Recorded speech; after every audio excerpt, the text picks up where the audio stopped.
Look at Joel all dressed up. Oh my goodness. See. It was picture day today, so Oh. might not be this dressed up most days at work. Hey, Joel, I don't know, when will you hear about the bar? September 11th is when we're supposed to get the results. Okay, And then swearing in is a couple weeks later. okay. How did you feel about it? Good, really good. Well, by the end of it, I felt good. There, the first half day of it was like, whoa. But by the end of it, I felt really strong about it. So not too worried. Good, good. Glad to have it in the rear view mirror. Yeah. Although adjusting back to work life and all that hasn't been too easy either. So.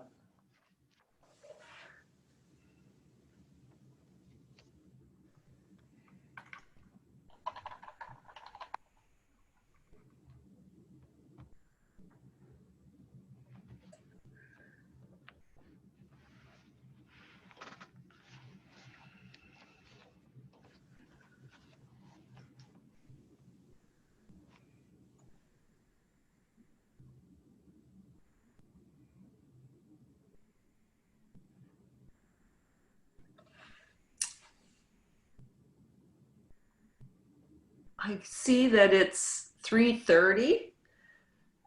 Michelle, are you on? I am. Okay. I'll call to order the Board of Waterworks Trustees, August 25th, 2020 Board of Trustees meeting. Michelle, I'll have you take the roll, noting that Andrea Bolton has let us know that she will be absent from this meeting. Okay. Joel Ashburner. Present. Graham Gillette. Here. Sue Hubbard. Present. Diane Munz. Here. Thank you. We'll go right to the agenda. The first item on the agenda is the consent agenda. Please take a look at it. I hope you've looked at it. It's the minutes, financial statements, list of payments for July 2020, summary of CEO approved expenditures in excess of $20,000, and the next meeting date. I'll take a motion for acceptance, or if anyone would like to have anything removed and dealt with separately under the consent agenda. I move the consent agenda. Second. Ted, is there anything in the consent agenda that you would like to bring our attention to before we vote? Diane, I would just bring the board's attention to the fact that there are a couple of CEO approved expenditures in excess of 20,000. Typically there are not, but this month there are two. One was an emergent repair that had to be done at the Runnels wastewater treatment plant. And the other was a licensing issue related to our PeopleSoft software that Oracle noticed that we had crossed a revenue threshold that they use to figure out how much they bill people. And so they billed us and we needed to pay that. So those two things are there. Everything else is pretty typical. Okay, any questions? Ted, I have a question on that because I recently had a contract that supposedly I exceeded the threshold at work, and there was nothing in the original contract I signed that said that I would be charged that. Did we find, in fact, in the contract that we executed that would be a charge? You know, I believe so. Sue, I'm going to ask Pat or Peggy to confirm that. The answer is yes. And it's our licensing is based off of revenue, and we have to report it every year. And so we don't tick up every year. There's these thresholds. And so periodically we click over another threshold. But yeah, we have checked. It is within the contract. And what revenue number? Our audited, I take it actually from our audited financial statements, the total revenue number. Okay, thank you. Mhm. Any other questions? It's been moved and seconded that we approve the consent agenda. Michelle, will you take a roll call vote? Ashburner, Yes. Gillette,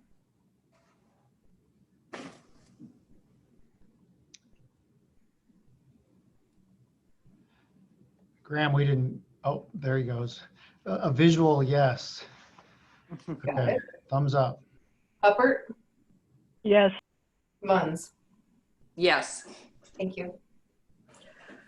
The second item on our agenda is the public comment hearing. At this point, I will open the proceeding for any comment that we have from the public. Michelle, I believe that you have put instructions out for anyone who wishes to speak on how you do that. Will you check that?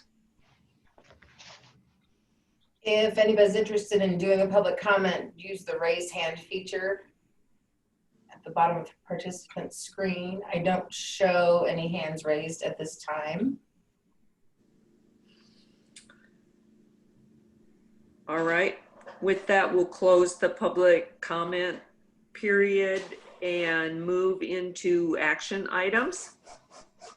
The first one is acceptance of Des Moines Waterworks Park Phase 1 improvements. Ted, do you want to go through that with us? I do, Diane. This is a little bit of a momentous occasion, actually, the sort of the culmination of years of effort that started all the way back in 2011 and 2012 when we did the design competition and the master plan and formation of the foundation and the design and construction of the improvements. And now here we are at this point ready to accept the Phase 1 improvements, which include the amphitheater, the Great Lawn, the plaza out there, the restroom, the sculpture, whatnot. Does not include the underpass. That is part of the city contract. But this includes all of the Phase 1 improvements that Henkel Construction completed for the Park Foundation and for Des Moines Waterworks. The original contract price on this project, you'll remember, was a little bit over $8 million. We awarded that contract with the understanding that it would, the scope would be reduced by change order to something that was closer to the available budget of around $7 million. That was done, and they've moved forward over the last 2+ years to complete all of the improvements. There were a number of change orders, both additions and reductions, as we moved through that contract. Some things that were added, like the light poles. Mid-American actually came forward with an additional donation, and so we added lighting around, or the foundation, I should say, added lighting around the Great Lawn. There were other issues, unforeseen issues, those kind of things that are not unusual, but ultimately they finished the contract. Total contract price is $7.1 million, just a little over that. An increase of about $380,000 over the originally agreed to reduced price. So there are a number of things in there. Each change order is identified on the next page. If you have an interest, you can see, we can talk about any of those. There was some additional costs related to flood recovery, because you'll remember in March of 2019, we had a flood that inundated the construction area. But now all of the work is complete, and we would recommend, staff would recommend, that the board accept the project as completed by Henkel. So moved. second? Okay, it's been moved and seconded that we accept this contract. Are there any questions for Tad?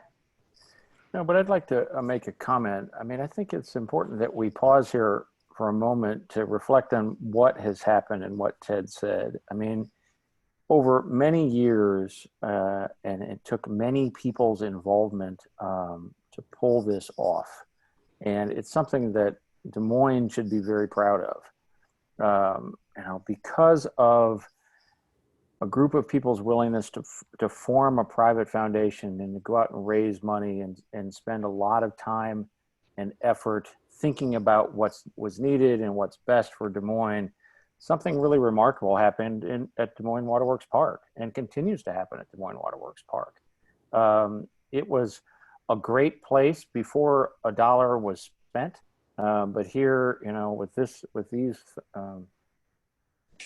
projects being completed, some $8 million, and then add in the others, millions and millions of dollars have been spent in really a special way, without changing the park's natural beauty, but adding some attributes that Des Moines needed: the amphitheater, the beautiful, the sculptures, and we could go on. And we add in the underpass and how that connects to Grays Lake, and an equally successful community project. What's happened here is remarkable, and I just think it's worth taking a moment to think about all the people who donated their time, their money, and their effort to do something remarkable. It's kind of what makes Des Moines great. Yeah, thank you. I'll second that and say I've had the occasion to use the park quite a bit during the pandemic lockdown or slowdown or whatever you want to say, both to bicycle through it, and we've been meeting friends out there and taking chairs and just sitting under the trees and watching other people use the park. And there is a lot of use of the park in different ways: people strolling, people biking, people sitting. So to have that available now, I think is really important, and it's beautiful. It's really beautiful. Graham, great point though. I mean, you're right, the amount of time, and for people to contribute that much time and their energy and their passion. Great comments. Okay, with that, Michelle, will you take a roll call vote on the motion to accept the Des Moines Waterworks Park Phase 1 improvements contract completed by Henkel Construction Company in the amount of $7,123,835.48. Ashburner, Yes. Gillette, Yes. Huppert, Yes. Moines. Yes, and we certainly look forward to the next thing that happens there. The second thing on the agenda is authorization to solicit bids for the gallery valve chamber structure reconstruction and establish the date of public hearing. Ted, can you take us through this? Absolutely, Diane. We've had quite a little bit of discussion about the gallery and the manholes and their condition over the last number of years. We've had a couple of presentations at board meetings about the gallery itself and its history and importance. This is a project to move forward with some of the repairs that we have discussed. And interestingly enough, we had some flood damage to one of the manholes fairly recently, and we were able to get into that manhole and do some repairs and learn a lot about what it's going to take to repair these structures, or rehabilitate, I guess I would say, rehab these structures. Don Staley has done an excellent job of evaluating the condition and the options, and come up with what we believe is a fairly creative way to move forward with this rehabilitation based on what was learned during the flood repair.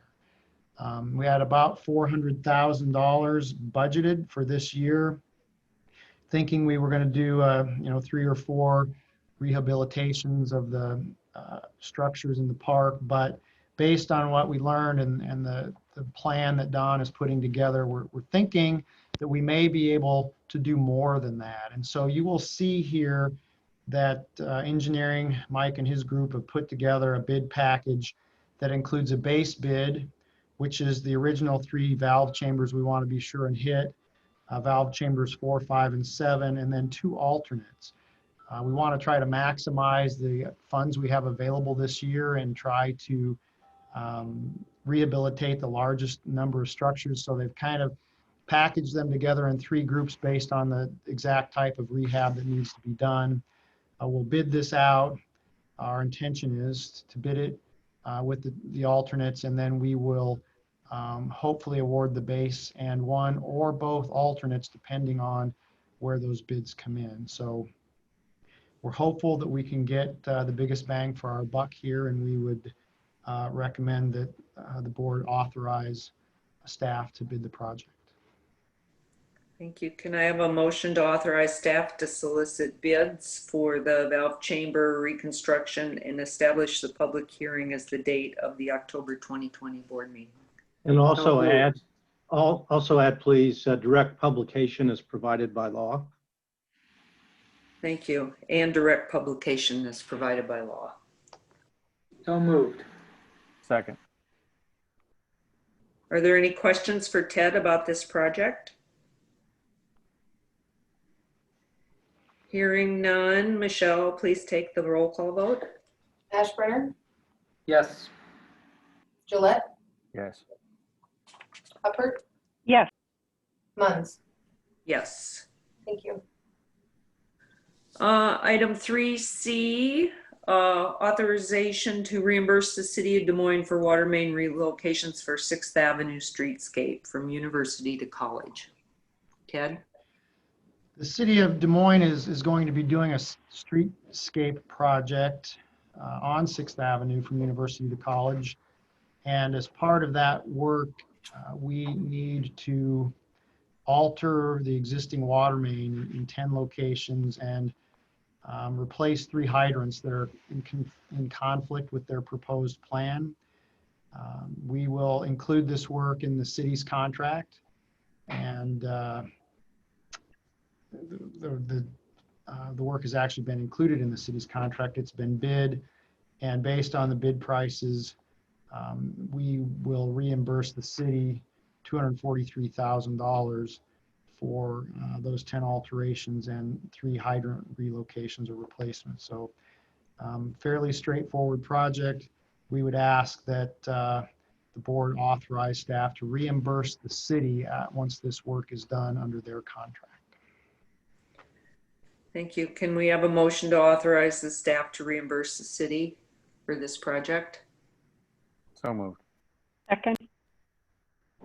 Are there any questions for Ted about this project? I would just add, I think this is a really important and beneficial project for the city and one of our really historic neighborhoods, and I'm glad to see it moving forward, and glad Waterworks is part of it. Agreed. Thank you. Michelle, take the roll call vote. Ashburner, Yes. Gillette, Yes. Huppert, Yes. and Munns. Yes. Thank you. We're at item 3D, authorization to execute a water wheeling agreement between Des Moines Waterworks and the city of Bondurant. Yes, we had a presentation to the board fairly recently about water wheeling agreements and how they work and their value. And I just will start by reiterating that this has been a really positive part of the wholesale master agreement, and our agreement with all the suburbs is this clause, if you will, that allows us to move water through one community to serve another area. We've done it a number of times to the great benefit of those who needed to be served without the need for installing parallel infrastructure and spending a lot of money. In this particular case, there's an area in northeast Polk County that the county would like to see develop a little bit, but the water system in that area just simply won't support that additional development. And so we, Des Moines Waterworks, specifically Mike McKernan and Amy Kaler, approached the city of Bondurant and worked with them on an agreement that would allow us to move up to 100 gallons a minute through their system and out into that area of northeast Polk County, enough water to allow 30 additional customers to receive service. So it's a great benefit to that area of Polk County and to Des Moines Waterworks, and we believe, at no detriment to the city of Bondurant. But we do appreciate their willingness to participate in this agreement, and we would recommend that the board authorize the chairperson and the CEO to execute this wheeling agreement with the city of Bondurant. Can I have a motion to execute the water wheeling agreement? So So moved. moved. Second. Any questions for Tad? Hearing none. Michelle? Ashburner, Yes. Gillette, Yes. Hubbard, Yes. Munns. Yes. Thank you. Item 3E, the 2020 Des Moines Water Main Replacement Contract 2. Tad? This is the first of 2 items on the agenda today related to water main construction and bidding construction of new water main. Frankly, it makes me wish we had a lot more water main to bid right now, because both of these projects attracted a number of bidders, which resulted in excellent pricing on both projects. This first one we've talked a little bit about before. This East Douglas Avenue project is a project the city was going to repave East Douglas. We were going to include our work in their contract. We budgeted for it. And then they've decided to delay the street reconstruction piece. But because we had the money budgeted, and because there is some value in us getting ahead of the city when we know that's going to happen, we decided to go ahead and bid the project anyway, and just do it as a standalone project. And we're glad that we did. We did receive 5 bids on this project. Well, actually, we received a 6th bid, but that bid was not completed on the appropriate forms. There was an addendum issued, and the 6th bidder did not use the appropriate proposal form, and so their bid was not accepted. But of the 5 bids we did receive, we received excellent bids. The engineer's estimate for the project was actually $1.2 million, and the low bid was just over half of that. So contractors are looking for work. That's clear from the fact that we had 6 bids on this project and 10 bids on the next project. Just a really good time. We hit the market in a really good place. So the low bidder, SM Henches and Sons, is a contractor that we've had a lot of experience with. We have not contracted directly with them before, but they do a lot of work for the city, and especially for the WRA, installing the large diameter sewers that are required for WRA's operation. And as part of that, they pretty often encounter a water main that needs to be replaced or relocated.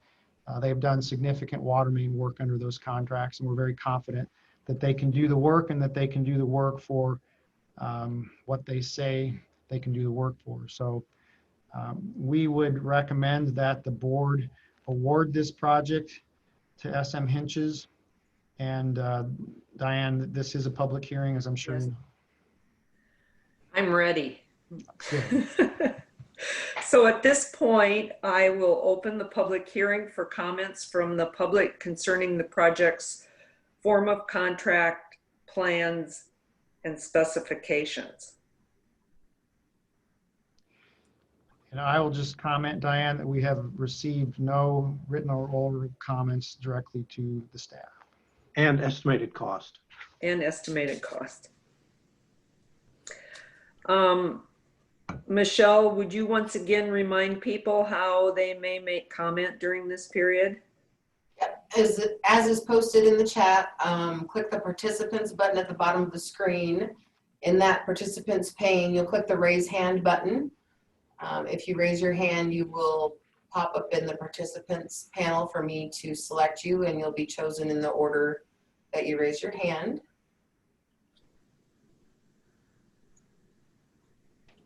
Not seeing any hands raised. All right, we'll go ahead and close the public hearing. The chairperson states that the board finds that the project reflects appropriate coordination of existing infrastructure and that there are no suitable facilities available for rent or sharing in lieu of the project. At this point, I would like a motion to approve the project's form of contract, plans and specifications, and estimated cost. So moved. Second. Second. It's been moved in second. Michelle, will you take a vote? Ashburner, Yes. Gillette, Yes. Hubbard, Yes. Munns. Yes. Thank you. Ted, would you provide an analysis of the bids and make a recommendation? I think you already did. Yeah, Diane, I think I got a little ahead of myself, but if there are any questions, I'd be happy to answer those. Okay. General question, Ted.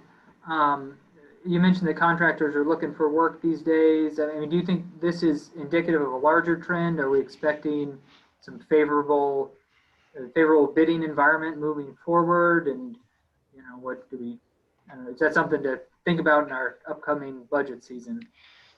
It's a great question, Joel. We try to anticipate what the bidding climate is going to look like from year to year, and it tends to go in cycles with the economy. When the economy is up, there's a lot of work going on, and especially development, and the bidding environment gets tougher and the prices get higher. When the economy is down, we typically are still doing work. We're still doing main replacement. We typically attract a lot of bidders and get good bids. The pandemic has kind of turned the normal course of things on its head, and I don't really know how to project what things are going to look like. I guess I would offer Mike McKernan the opportunity to add anything to that he might. I'm glad that we had the opportunity to take advantage of the situation for these two excellent bids. But Mike, thoughts on what that means for the future or even next year? You know, we just have to, you know, put this down as another data point. Typically when we bid, you know, the latter half of the year, we've seen, you know, higher prices. We probably had a conservative estimate on this one for sure. And then those things coupled together really creates this odd looking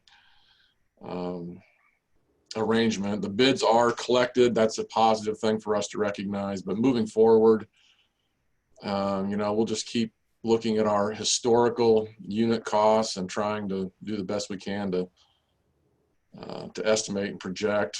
There are times when we might get a heads up that people are interested by based on some phone calls we get, but typically that's, you know, post estimate. So we may need to maybe make some preliminary calls looking forward.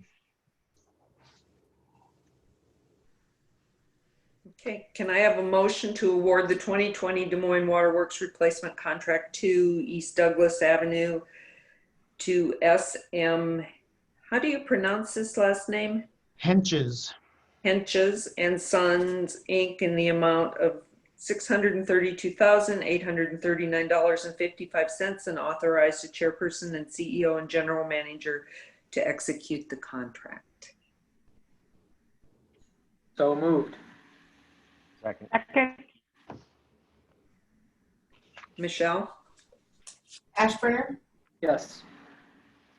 Gillette, Yes. Hubbard, Yes. Munns. Yes.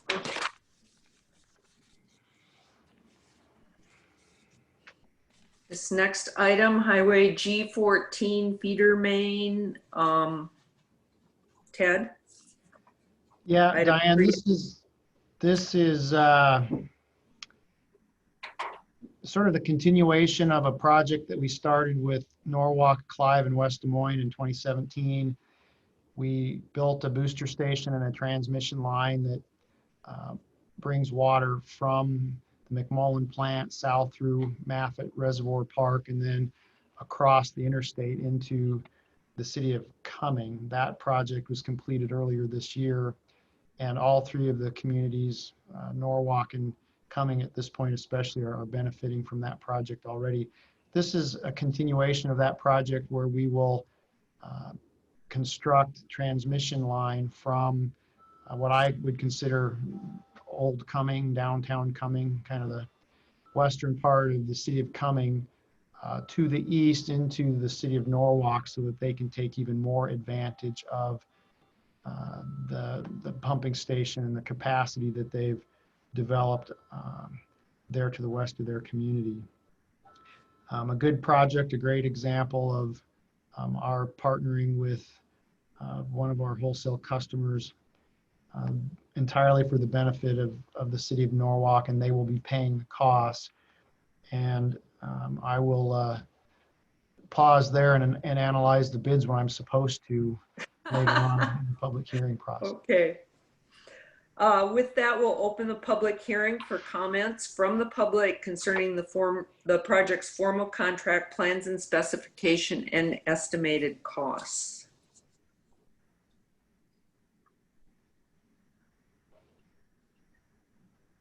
While we wait, Ted, have we received any comments from the public? We have not received any comments from the public, written or verbal. I have no hands raised from the public in the participants. Okay, thank you. We will close the public hearing. The chairperson states the board finds that the project reflects appropriate coordination of existing infrastructure and there are no suitable facilities available for rent or sharing in lieu of the project. I'd like a motion to approve the project's form of contract, plans and specifications, and estimated cost. Second. Michelle? That was Graham on the motion, correct? Correct. Thank you. Ashbrenner, Yes. Gillette, Yes. Hubbard, Yes. Munns. Yes. Thank you. Now, Ted, can you provide an analysis of the bids received and make a recommendation to the board? I can. As I mentioned before, we received a number of bids and good bids. We actually received bids from 10 contractors on this contract. A somewhat larger contract at over $1 million, and it did attract a number of interested contractors. The engineer's estimate was 1.7 million. We have bids ranging from 1.1 to just over 2 million. Unfortunately, the low bidder in this case failed to include the declaration of non-collusion and the non-discrimination clause with their bid. For that reason, staff would recommend that the board find that bid as a non-responsive bid, and we recommend that the board award the contract to On Track Construction for 1.2 million. We've worked with On Track successfully a number of times in the past. They've done a number of projects for us, and we're confident that they can complete this project as well. Okay, I'll take a motion and then we can ask Ted any questions. A move. Thank you. Second. Are there any questions for Ted?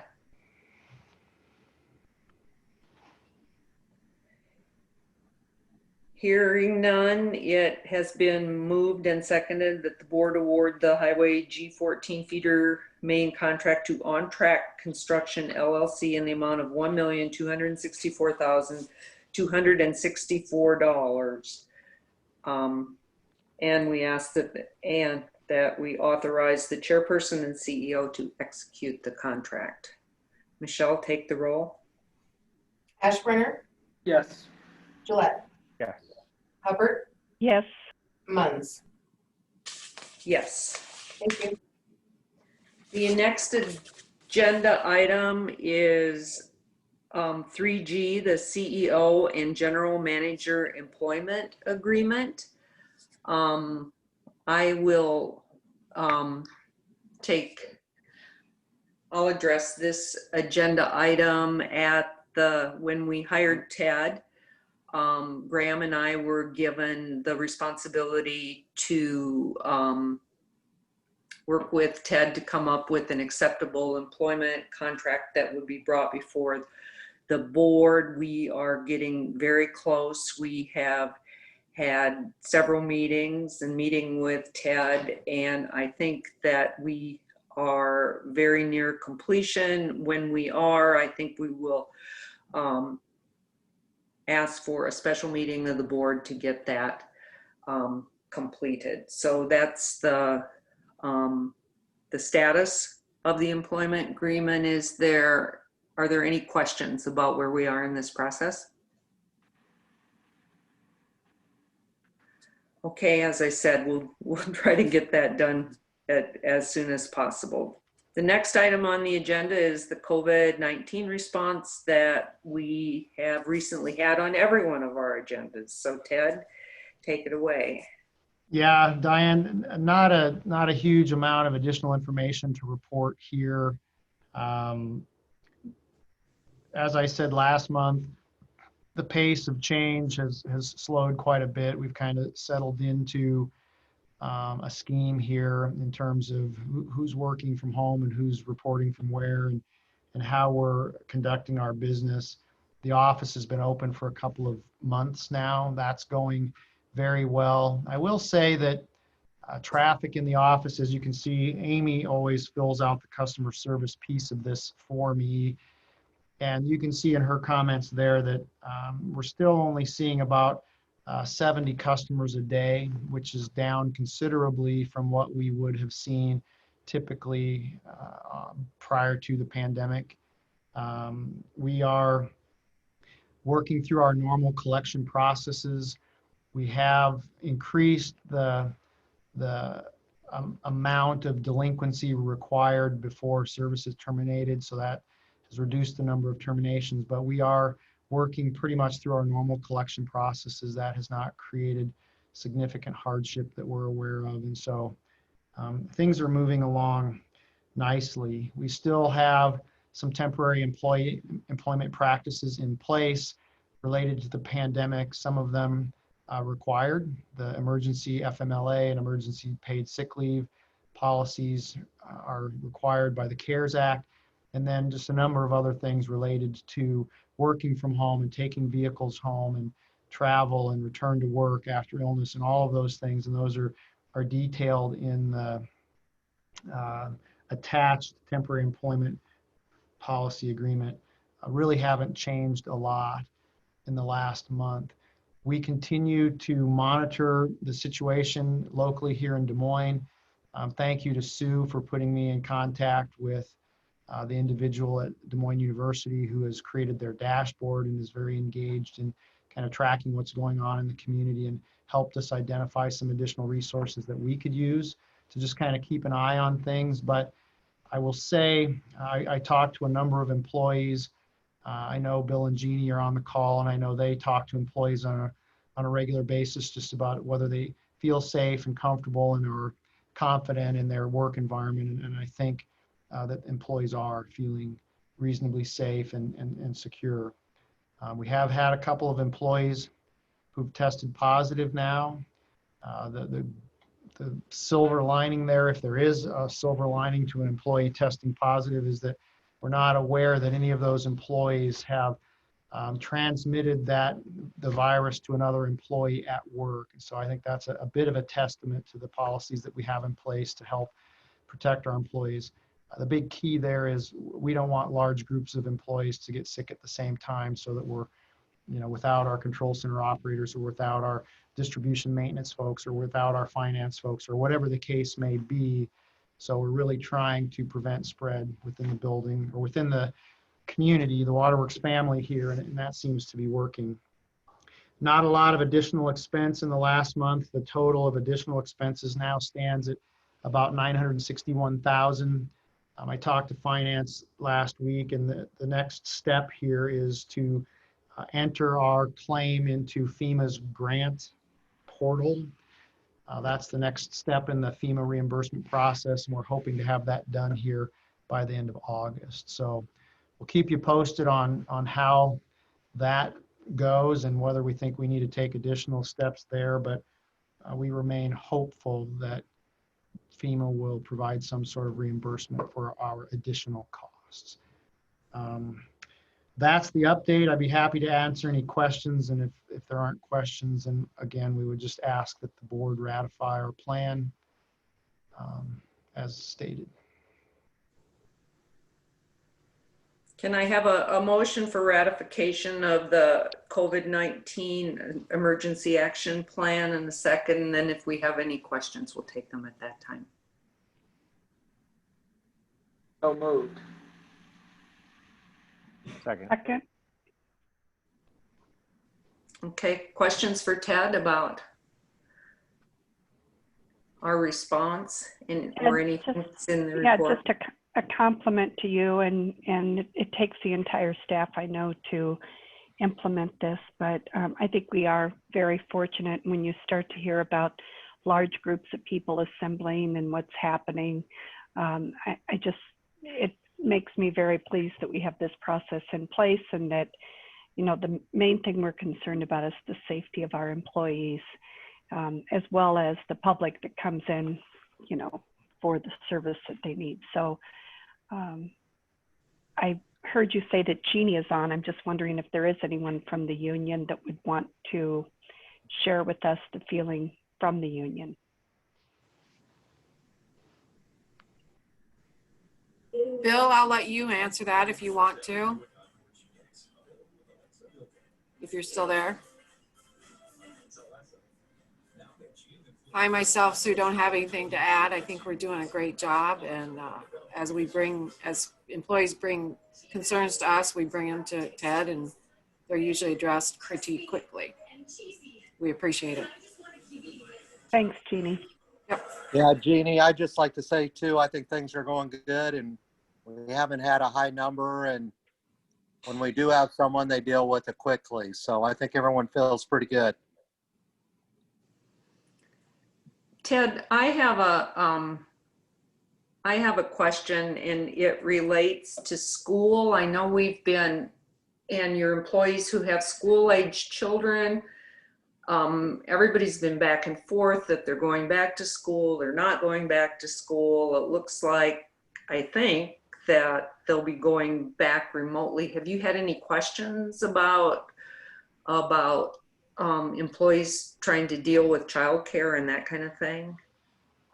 Yeah, we certainly have, Diane. I'm going to say more so early on, and I'm going to give Doug the opportunity to add to this. But we had more of an issue, I would say, when this all started and daycares were closed, and people couldn't find other daycare. And so we did have a number of folks who were staying home with their child. We have a small number of people who are using the emergency FMLA, which is allowed if their school is closed or their daycare is closed and they don't have the option to send them to school or to daycare. It's confusing and challenging for everyone when they don't know from one day to the next whether their children are going to be going to school or not, or whether it's even an option or not, or whether they're just required to stay home. We're trying to be responsive, but Doug, can you comment on the magnitude of that challenge or the number of employees who are involved, or anything else you might have to say about that? Sure, happy to do that. We haven't really seen an influx of requests. We're kind of surprised by that. We've been reminding employees regarding EFMLA and that process. We just sent a reminder out last week with the policy and the request form again, and we're just not seeing anything coming in yet from employees. So. All right. Thank you. Michelle, any other questions? Michelle, you want to take a roll call vote? Ashburner, Yes. Gillette, Yes. Hubbard, Yes. Moines. Yes. Thank you. We're at item 4 of the agenda, information items. We included committee assignments and board officers for 2021. Under information items, letting people know that Sue and my term as chair and vice chair will be coming to an end. And we can be looking at both the composition of committees and their chairs for the next couple of years. I think that maybe the best way for us to handle that is to take this time left in this year for people to think about that. And I would be happy to make calls to each of you and kind of have discussions. I know we have 2 fairly new members. I also know that people have, because of the Zoom calls, it's been easier for people to take opportunity to attend a lot of these different committee meetings, and I appreciate the board's willingness to attend those meetings. But understand, we put it on the agenda here just for people to understand that that's coming up and to start thinking about it. Any questions about that? So Diane, just to refresh my memory, do we vote at the December meeting for chair and vice chair? I don't know. I'm going to have to ask Ted. Typically that's what we've done. The vote has been held in December. That's in December? yes. Right. That's great. Okay. Item B, board committee reports. Planning committee. Andrea is not here. So let me take a look here. At the planning committee meeting, we had a diversity update from HR. Erica Hale shared an update on our affirmative action plan and progress that we have made, our goals for the year based on the statistical analysis that we have done each year by an outside firm. She shared that information, and that was the meeting. That was the topic of that meeting. Any questions? Finance and Audit Committee. I'm not sure there's much to add here. We've been tackling a big topic, as all of us know. All of us were in attendance of the Finance and Audit when we further reviewed the Raftellus report and rate structuring. Ted, if there's something you'd like to add, I'm all for it, but that's what we did. No, you're right, Graham. It's an ongoing discussion, certainly, and we'll be talking about it here in a couple of weeks at Finance and Audit again. Working on the formal opinion on our ability to adjust the rate structure. That's in work. More to come. Any questions? Customer Relations Committee. Although it wasn't a committee meeting, I think it's an appropriate time to update everyone, Diane, on the continued meetings that we're having on regionalization. I thought the last one was good, a few steps forward, and talking about governance and the various structures, whether it's the MPO or the, there's so many different structures, and just when we think we've arrived at one that everybody agrees with, then there's another idea. So it's still nothing, of course, decided, and we would never take action at those committee meetings, but just trying to get some consensus around some areas with this much smaller group being Urbandale and West Des Moines alone. And then also trying to keep the other customers informed of the conversations and what's being done. Diane, anything else major or Ted that you felt from that last meeting? I think that's a great summary, Sue. Yeah, and I'll just refresh everybody's memory that we are meeting every couple of weeks. We'll be meeting again. And reiterate what Sue said, that we're not coming to any agreements. We're just trying to see if there are possible areas that can be narrowed, and we will bring it back to the board with a full understanding of where agreements and disagreements are possible or remain. Any questions? I'm sorry. I will add one other thing. We did put it out there, but that we need to, before too long, start to get to whose assets are in and whose are not, because I think that will be a decision point that we would bring back to this board if anyone is set on one way or another. But at this point, I do want to say I think everyone is really looking at options for regionalization, and we should know, because we do have these meetings spread out every 2 weeks to keep the process moving.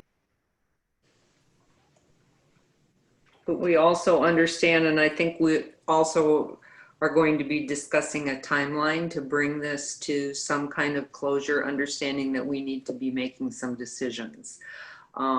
We have asked parties at every meeting when they'll be completing their process, and we have been assured that they are nearing the end of it, looking at the options they have.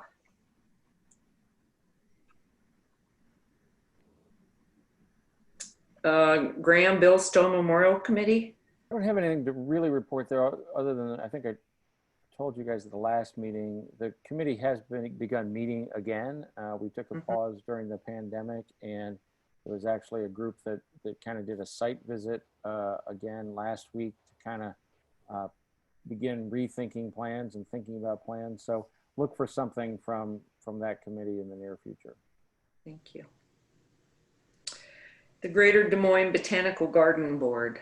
That too, I'll be back to you, Ted and I, after our Finance and Audit Committee meeting. We have not moved forward with any discussions with the garden, and probably won't until after Labor Day at the earliest. The garden itself is doing well, getting ready to open its phase 2, which is, I don't know if it's going to be officially called the Ruan Garden or not, but I call it the Ruan Garden.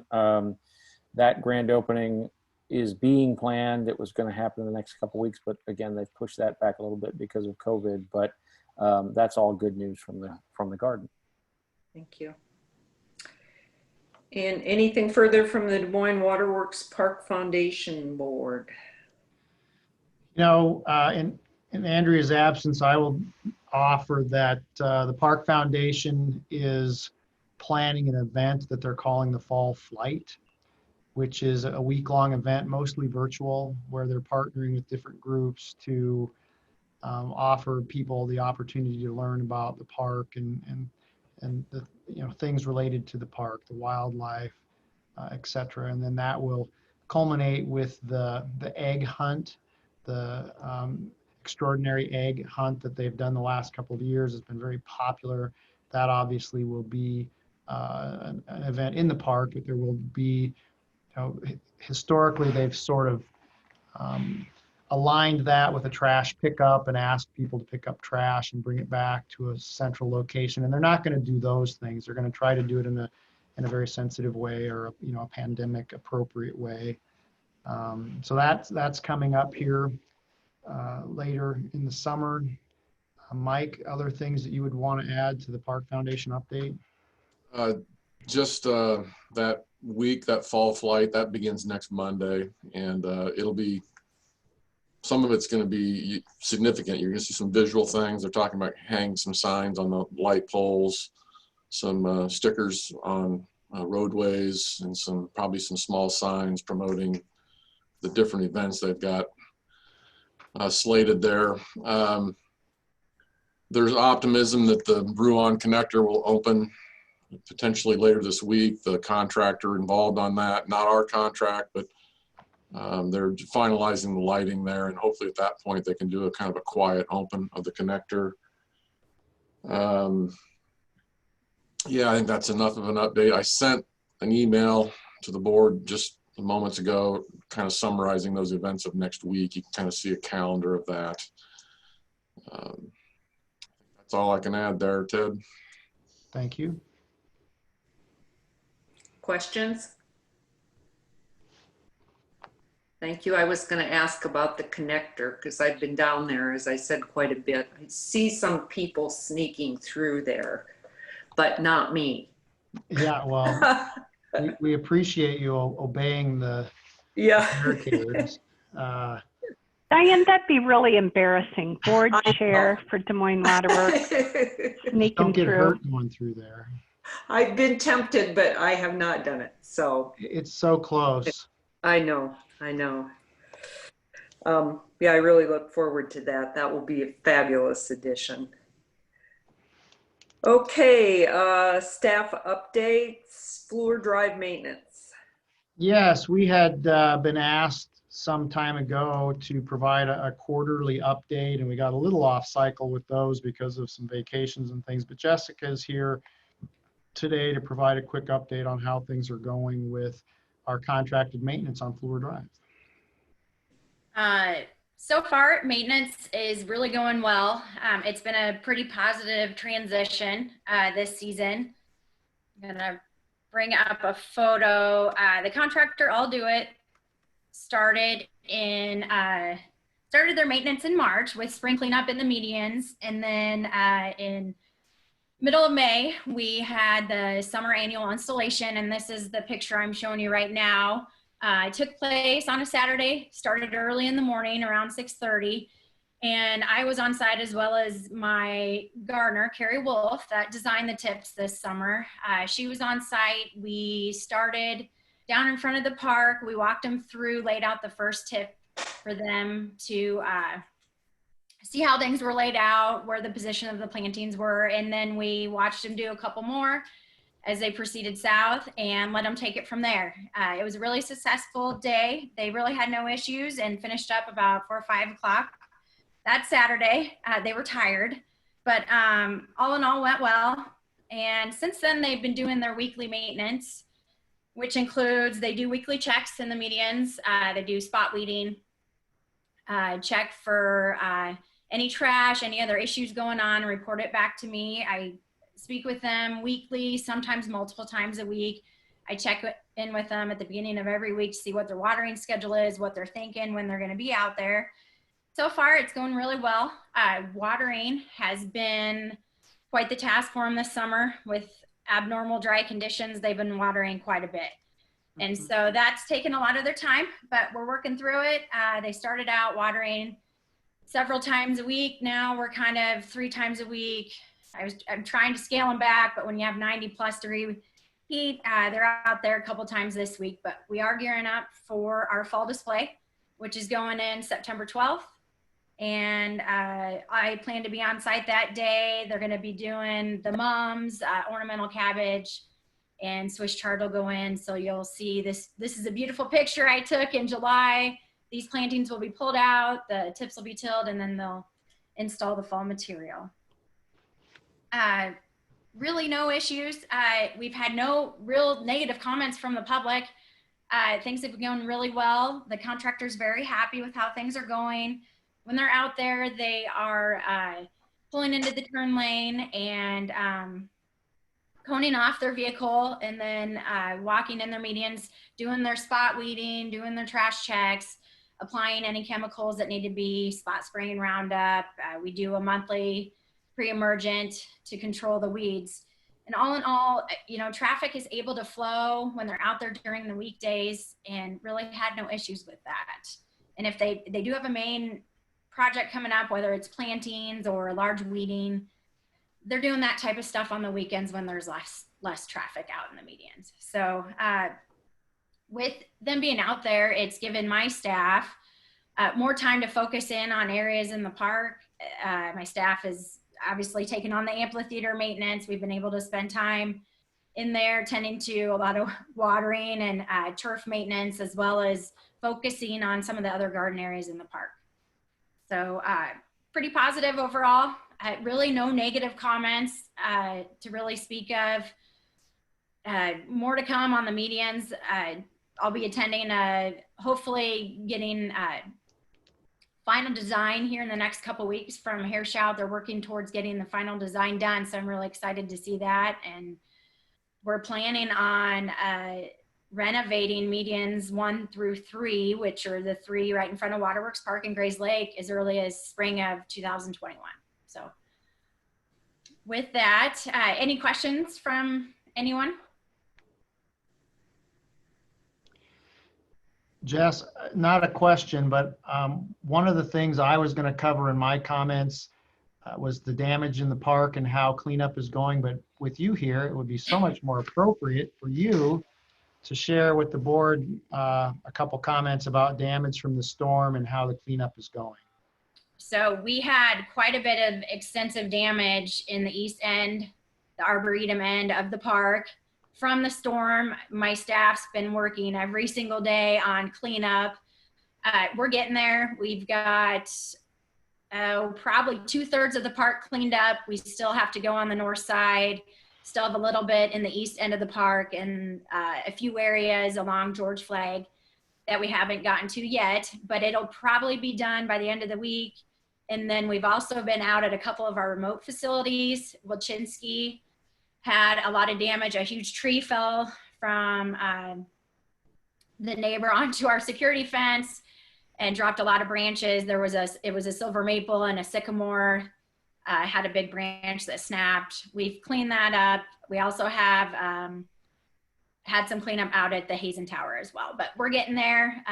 Maffett survived pretty well. We just had one big oak fall, a couple walnuts, but we should have everything squared away. I'm hoping by next week. A lot of work, but thank you to you and your staff for getting that taken care of. Yep. Any other questions for Jess? Okay, hearing none. Ted, we'll go to your comments. Well, with Jessica's report there, I only have one more, and I just wanted to share with the board that we find ourselves this week kind of at the intersection of water quality and high demand and drought, and it's creating some real challenges for us, to be perfectly honest. The toxin levels in the Des Moines River yesterday were 10 times the EPA health advisory level for drinking water. Now that's drinking water, and we're talking about river water, but still 10 times. We don't have targeted removal for those contaminants, and so what that means is we're really avoiding the Des Moines River as a source currently. The Raccoon River, the Fluid Drive gauge reading yesterday was less than 1 foot of water in the Raccoon River at Fluid Drive. Today, we had a contractor put up our flight boards, our low head dam flight boards, to increase the level of water in the Raccoon River at our intake. Yesterday, we had a customer demand of 85 million gallons, which was the highest demand day so far this year. And kind of a surprise, demand had really dropped off, and typically when we see demand drop into the 60s and 70s after hitting a peak, that tends to be the end. But demand increased pretty dramatically over the weekend. Monday is traditionally our highest demand day of the week because of irrigation, and we did hit 85 million gallons of customer demand yesterday. I will say that technically we probably exceeded the threshold for stage 1 of our water shortage plan yesterday. We have not pulled the trigger on our water shortage plan because things slowed down quite a bit today. We've done some things, but it's certainly something we're going to keep an eye on. I just want to let you know what we are doing. As I mentioned, we put the flash boards up. We got a photographer from the register out to take pictures of that process, and we're hoping to make use of that photography and get them to report on the drought and the conditions. We are also avoiding discretionary flushing, especially on Mondays for the next week or so here. And we will be communicating with the wholesale customers today. Following our meeting, we're just going to let them know that demand is very high. Water quality is a challenge for us on the Des Moines River, and the Raccoon is at a level of concern. Let's just say that it's very low. So it's a little bit ironic that we're talking about demand and regionalization and water use permits, and at the same time struggling a little bit with availability here at the Fluid Drive plant. So we're hopeful that we will not have to implement any kind of restrictions. But we're going to be watching that very carefully after that 85 million gallon day yesterday and the low river stage that we're dealing with here, coupled with the toxin levels on the Des Moines, kind of the perfect intersection. Thanks. Hey, Ted, can you have somebody send out to the board a refresher on the water shortage plan and how that's dealt with? Absolutely. We can, it's not an incredibly long document. We'll just send you the plan itself and you can have a look at how that works. And if when you're sending that, Ted, if you wouldn't mind sending, just kind of reiterating the point about the toxins in the river too. I'd like to keep track of those. Yeah, I'll send that, Graham. The really interesting thing about these toxins is that they can be extracellular or intercellular, which means that they can be toxins that are inside the body of the cyanobacteria, or they can be toxins that they have released into the water. Right now, it's all intercellular. So in the river itself, it isn't as much of a challenge, but when we pump that from Prospect Park down here and move it through our process, we have a tendency to lyse the cells or break open those cells, and that then releases the toxins into our process. So we'll try to get you a quick summary of all of that and make sure that we're all on the same page of where it is, but we are definitely avoiding the Des Moines River right now as a source. Ted, I have a question. Have we been consulted at all from Norwalk? I heard on the news that they're on a water boil. I think Kyle is out on the river putting up flashboards. I'm not aware that we have been consulted.